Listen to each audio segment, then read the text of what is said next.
and listen to your body. You know, it's one of those things, like that's the difference between when I was young and I was old. When I was young, if I got some knee tendonitis, I just put some icy hot on it, wrapped it up, and kept lifting. Now, if I'm in the gym and something feels off, I stop. That was top coach Paul Revelia talking about strength training when you're over 40. And if you know anything about my channel, I love strength training for women and men, in fact, over 40. And I'm going to be talking to Paul about all things fat loss, about muscle building, and about contest prep. Hello fam, and welcome to my channel. My name's Melissa Neal, and this channel is all about helping you if you're a woman over 40 or like me, over 50, get in fantastic shape. And I really wanted to get Paul Revelia on this channel. I've actually been watching him for years, about 5 years now, long before I started my channel, and I've always been a massive fan of his. I think he talks a lot of sense when it comes to fitness and fat loss. But I noticed, because Paul's 46, that actually he's been talking a lot about fitness and fat loss for the over 40s on his channel. So do check his channel out. Paul is one of the best coaches in the business. He coaches top bikini athletes like Jaraja Hill, who actually placed 6th in the last Bikini Olympia. And he told me he started off many years ago with bodybuilding and got obsessed with it, got obsessed with people like Arnold Schwarzenegger, decided to compete in his first bodybuilding show age 32, and he's also been coaching now for over 10 years. And Paul's actually really well qualified because he actually went back to university age 40 to study exercise nutrition. I started off by asking Paul what his method of coaching is and why it differs from the traditional way of coaching. I think the biggest difference is how coaches give their clients nutrition information, right? So if you're familiar with bodybuilding, when I started in 2006 and 7, it was like a meal plan, and it was a very strict meal plan. It was like 7 foods: tilapia, asparagus, oatmeal, these kind of things. And my first coach was Lane, who at the time was preaching flexible dieting, which is, why eat tilapia when you can eat chicken, turkey? And what tended to happen with people that were given a meal plan and told this is all you can eat for 6 months is when the show was over, they had eating disorders. They had digestive disorders. They were malnutritioned because even though they're eating what we would consider good foods, a small variety of foods can cause a host of problems, not even just the physiological, but the psychological.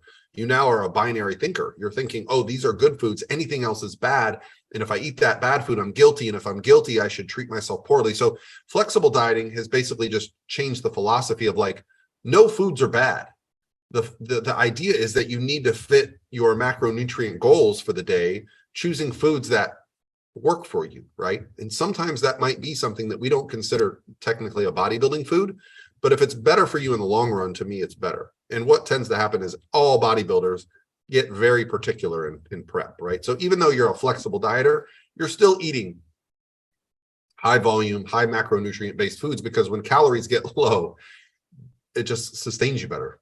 I wondered what your thoughts were on the benefits of strength training, specifically for people over 40, because I know that you've made some video content about this. Yeah, I mean, it's probably, I mean, it's called the fountain of youth for a reason. I mean, strength training for anybody, but particularly people over 40 is so important because one of the biggest causes for, falling and getting hurt, breaking a hip, those kind of things as we age is sarcopenia, or the reduction of lean body mass. You also can have a reduction in bone density, right? Making your bones more brittle. Well, what does strength training do? It fixes both of those problems. Now, doesn't mean you need to be in the gym, deadlifting 600 pounds, but putting resistance through a muscle strengthens the muscle, the tendons, and the bone. It also encourages us to eat better. It keeps us moving. There's also a community associated with resistance training, right? So you've got emotional support for people that lift. And I'm going to be honest, I like walking on the beach and feeling confident. I like putting on my clothes and going out in public and feeling different than most of the people that walk around. Like, it's a personal accountability too. You're taking care of yourself, and people take you a little more seriously when you do that. That's a badge of honor when you walk around in good shape, especially nowadays with the obesity rates probably approaching 50% of the population.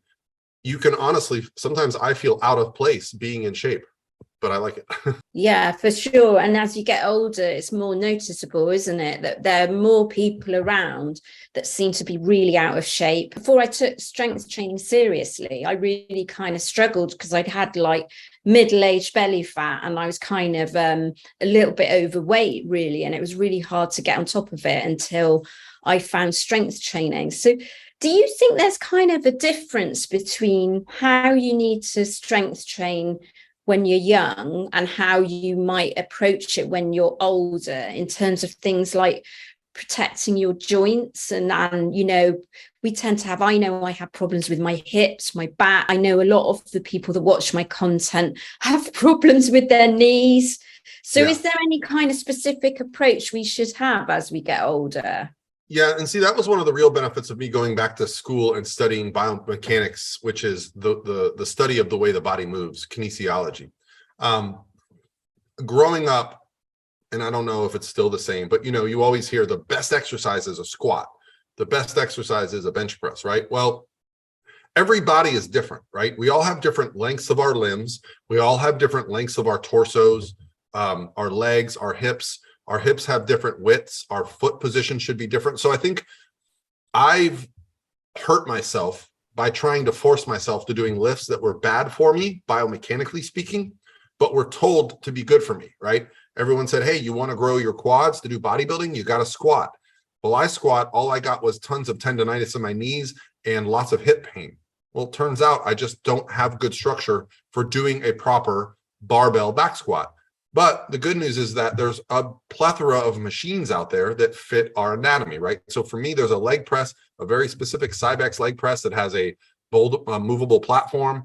And I feel I can get very strong on that with having zero issues, right? So the idea that you should be trying to find movements that work well with you is important. And then listen to your body. It's one of those things, like, that's the difference between when I was young and I was old. When I was young, if I got some knee tendonitis, I just put some icy hot on it, wrapped it up, and kept lifting.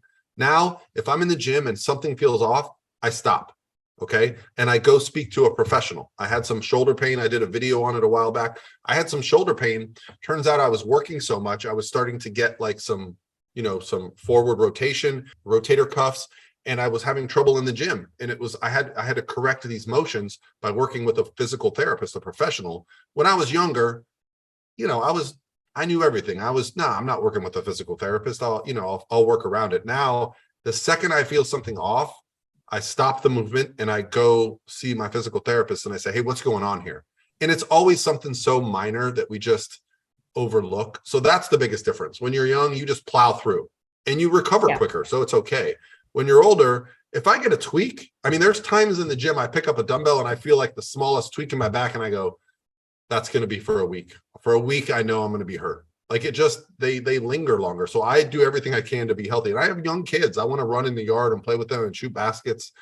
So I'm not trying to do anything that's going to keep me from doing those things. And are you planning to compete again then, Paul? Yeah, I'm actually just had a chat with my wife, because that's a big consideration. I got to say, hey, babe, probably going to have to cut out a few date nights in the next few months, but I haven't narrowed down a date, but definitely next year I'm getting on stage. I didn't compete either this year because I had to do a little bit more listening to my body. And I just thought, I'm just not ready. I'm not ready. And you need to be psychologically ready, don't you? And you need to be also physically ready. I'm actually going through menopause at the moment, and there's a lot of changes that happen to your body where it was just like, there's just no chance this year. I've just got to be, I'm kind of in recovery mode. What I've started actually doing, which is really beneficial, is incorporating a bit of yoga and Pilates, which I've never done in my entire life, which I found is really, really beneficial it's like your joints, your flexibility, your mobility. And I wanted to ask you a bit about cardio. Women can, especially women my age, they can focus too much on cardio to the detriment of strength training. Sometimes people misinterpret that and think, oh, that means I don't like people doing cardio, which is not the same. So I'd love to get your take on cardio, because I watch a lot of your content on walking. The term cardio itself, the meaning of it has changed for me over the years, because when I was young, if you were a bodybuilder, you lifted a lot of weight, you ate a lot of food, and you never did cardio. That cardio was almost like a bad word, right? And they literally, the only time I did cardio, outside of sports, but when I was playing basketball, I didn't consider that cardio. I'm just having fun with my friends playing basketball, right? But as I got older and I got away, I had a job, and my only time I was doing anything was going to the gym and going to work and sitting all day. I started to get quite heavy. And I know you're in kilos, but I got up to around 230, 240 pounds, which is probably in the 100-kilo range, right? 105 kilos, which for me, I'm 6'3". It was still very awkwardly. I didn't feel good. And I thought I was eating healthy, but I wasn't doing anything. Well, my first contest prep, my coach put me on some cardio a couple days a week. And I still remember thinking like, wow, I feel so good all of a sudden. And I associated it more with the diet, right? I'm like, oh, it's because I'm eating, better foods. And then every subsequent contest prep I would notice those first couple weeks of prep, I would just feel better. Well, lo and behold, cardio has some other benefits other than just weight loss, right? It reduces inflammation. It reduces hunger. It improves body composition. It improves the digestive process. There's a lot of benefits to cardio, especially if you don't think of cardio as just running a marathon, right? Or running all the time. For me, cardio, as you mentioned, is walking. I find incline walking is kind of the magic bullet for me. And if you go on one of my videos where I talk about walking, you'll see thousands of comments of people saying like, I literally just started walking 30 minutes a day and I dropped 10 pounds. I have a treadmill on the other side of this camera and a TV right there. And I do cardio. I get up every day at 5 or 5:30 and I do a half hour of cardio. That's my just normal wake up routine. And I feel good. I don't feel good coming up the stairs to get on the treadmill, but by the time that session is over, I'm like ready to go downstairs, see my kid, make some breakfast, get some work done. If I skip that, my joints feel creaky. I don't feel good. It's kind of just like a great way for me to start my day. And I think if you'd have told me that 20 years ago, I would have said, you're crazy. Like, I'm going to do cardio every day at 5 a.m. You're out of your mind. I think cardio should be a part of everyone's routine. I don't think you should skip resistance training to do cardio, however. Funnily enough, I've been incorporating a lot more walking. The women that I work with and women on my programs, I encourage them. We do it by just getting steps in, really, because that's it. I know the incline walking, and then sometimes it's about putting a weighted vest on. We'll do that. And I noticed you did some content about that. And I was like, oh yeah, we do.